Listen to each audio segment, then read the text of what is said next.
warahmatullahi wabarakatuh.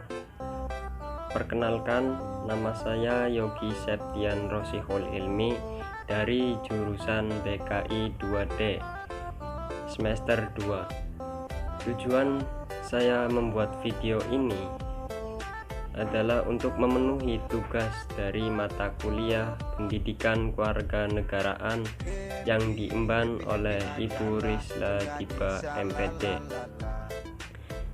Tugasnya yaitu mereview buku. Buku yang saya review yaitu Pendidikan Kewarganegaraan yang dikarang oleh Ibu Huri HSSOS MPD dan Profesor Doktorandes Haji Suwarma Al-Mukhtar SH.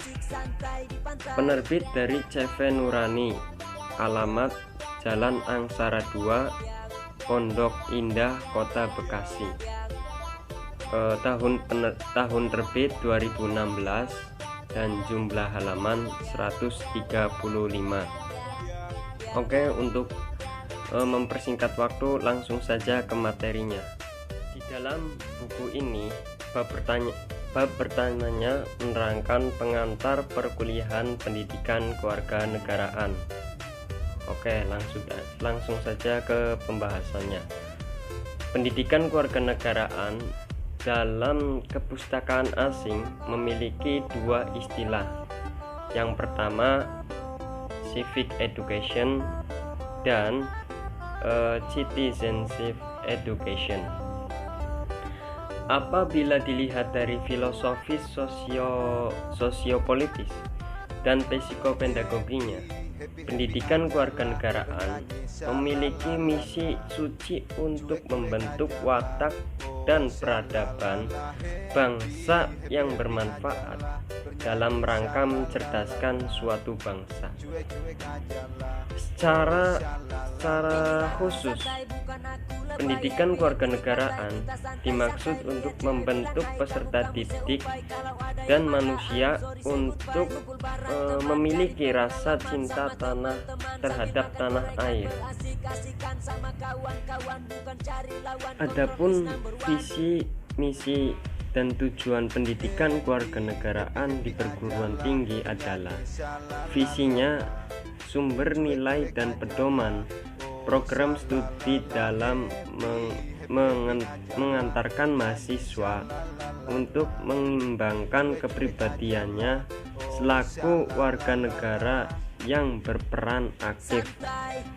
Misinya mewujudkan nilai-nilai dasar perjuangan bangsa Indonesia, dan tujuannya yaitu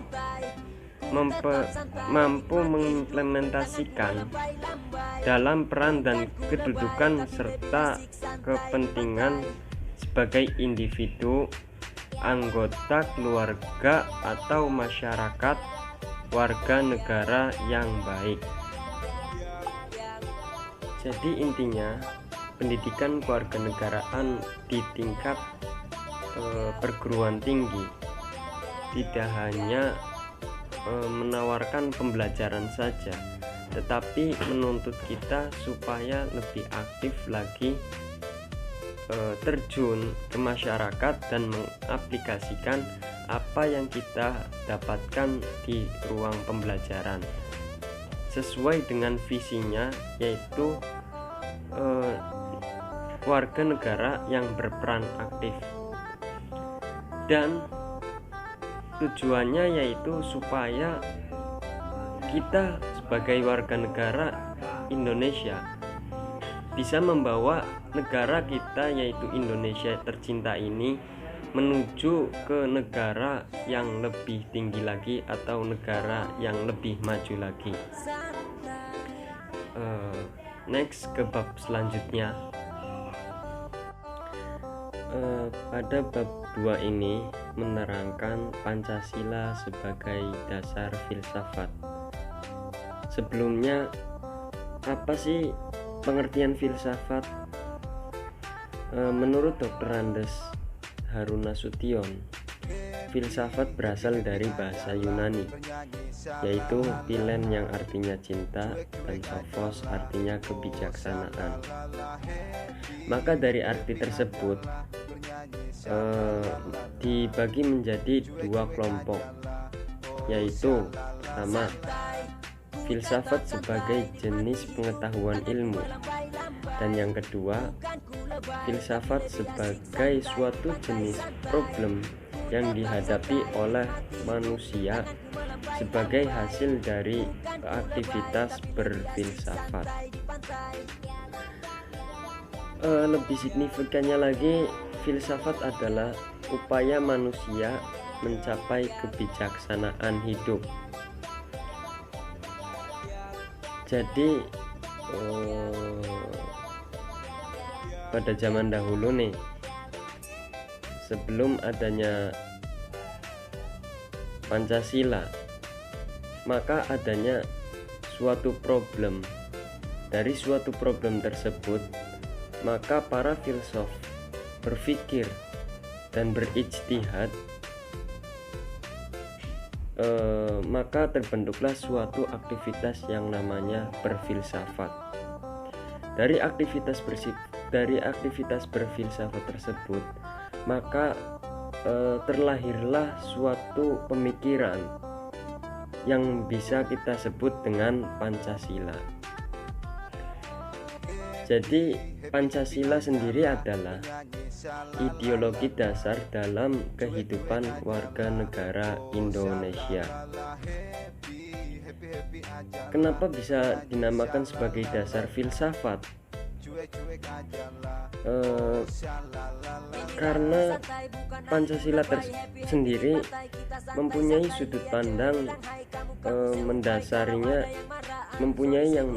sudut pandang yang mendasarinya, yaitu pertama ontologi, yang kedua epistemologi, dan yang ketiga aksiologi. Nah, itu kenapa Pancasila sebagai dasar filsafat. Jadi sebagai sumber filsafat, di dalam Pancasila terkandung sebuah pandangan dan nilai-nilai serta suatu pemikiran yang menjadikan inti utama dari sebuah ideologi. Pancasila sebagai sebuah filsafat merupakan cerminan sebuah pemikiran yang kritis dan rasional. Itu pengertian. Pancasila sebagai filsafat mengandung sebuah pandangan nilai-nilai, konsep-konsep, kebenaran dan serta berpikir yang menjadikan Pancasila itu sebagai ideologi nasional bangsa Indonesia. Nah, itu pemikiran Pancasila sebagai sebagai dasar filsafat. Jadi sebagai sebuah filsafat, di dalam Pancasila terkandung berbagai pandangan, terkandung sebuah pandangan dan nilai-nilai serta suatu pemikiran yang menjadikan inti utama dari sebuah ideologi. Pancasila sebagai sebuah filsafat merupakan cerminan sebuah pemikiran yang kritis dan rasional. Pada bab 3 ini menerangkan memahami identitas nasional. Jadi pengertian identitas nasional adalah suatu ciri yang dimiliki suatu bangsa yang secara filosofis membedakan bangsa tersebut dengan bangsa yang lainnya. Jadi identitas nasional itu identitas suatu negara yang membedakan dengan negara yang lainnya. Contohnya Indonesia. Indonesia mempunyai identitas sendiri. Nah, identitas Indonesia itu berbeda dengan identitas dengan negara yang lainnya. Jadi identitas nasional itu setiap negara mempunyai dan pasti berbeda-beda. Walaupun sama, pasti ada perbedaannya, entah di letak ukuran maupun maknanya. Dan perbedaan itu adalah ciri-ciri identitas nasional. Menurut Soemarno Soedarsono, identitas nasional tampil dalam 3 fungsi. Yang pertama sebagai penanda keberadaan eksistensinya, kedua sebagai pencerminan kondisi bangsa yang menampilkan kematangan jiwa, dan yang ketiga sebagai pembeda dengan bangsa lain. Jadi menurut Soemarno Soedarsono mengungkapkan ada 3 yang tadi saya sebutkan sebagai penanda keberadaan eksistensinya. Nah, jadi setiap negara itu memunculkan suatu eksistensi negara tersebut bisa melalui dengan identitas nasional. Seperti di Indonesia contohnya. Indonesia itu memiliki berbagai pulau dan berbagai suku, bangsa, dan budaya. Nah, itu salah satu identitas negaranya. Namun itu seperti tarian yang ada di Papua misalnya, itu salah satu bisa menjadi eksistensi identitas negara Indonesia. Kedua sebagai pencerminan kondisi bangsa yang menampilkan kematangan jiwa, dan yang ketiga sebagai pembeda dengan bangsa lain. Pastinya ada beberapa faktor yang menjadi pendukung lahirnya identitas nasional. Yang pertama faktor objektif, dan yang kedua faktor subjektif. Faktor subjektif yang meliputi faktor geografis, ekologis, dan demografisnya. Sedangkan faktor subjektifnya yang meliputi faktor historis, politik, kebudayaan yang dimiliki suatu bangsa.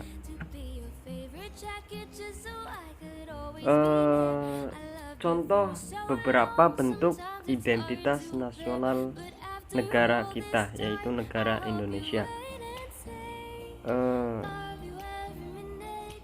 Itu muncul dengan beberapa pemikiran. Yang pertama, dasar filsafat dan ideologi nasionalnya itu Pancasila. Itu bentuk identitas nasional negara Indonesia. Terus bangsa Indonesia, bahasa nasional yaitu bahasa Indonesia, dan lambang negara burung Garuda. Itu membedakan negara kita dengan negara yang lainnya. Bahasanya bahasa Indonesia, lambang negaranya burung Garuda, dasar filsafat ideologinya Pancasila. Kita lihat di Malaysia tidak mungkin seperti itu, dan di negara-negara yang lain pasti berbeda-beda. Lanjut ke bab selanjutnya, yaitu memahami negara. Proses tumbuhnya negara.